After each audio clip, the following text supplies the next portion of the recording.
Түлкі мен қоян. Бір күні болдырып келе жатқан түлкі жортып жүрген қоянды көріп, өтірік ауырған болып, оның жолына сұлай кетіпті.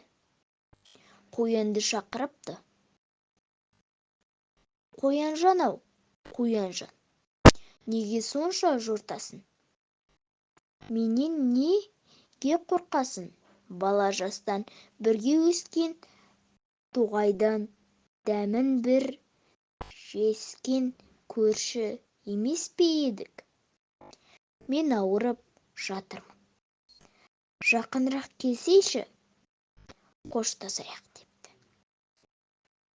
Сонда қоян: екі құлағым сөзінде тұр, екі көзім көзінде тұр. Сіз етті жақсы көреді дейді жұрт, сол рас па депті. Рас болғанда қандай? Тіпті ет жемесем басым ауырады. Міне осыны жаман ғой, дейді. Я, соған өзім де қынжылып жатырмын.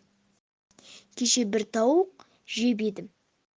Соған жаным ашып, жылап та жібердім. Өйткені ол да тірі жүргісі келеді ғой.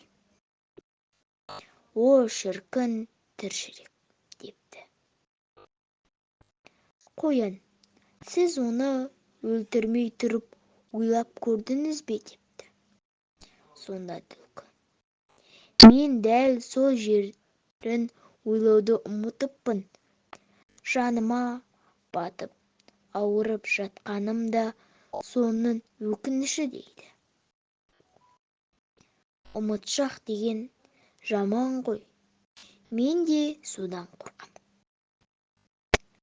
Сондықтан да жортамын, деп тұра жөнеліпті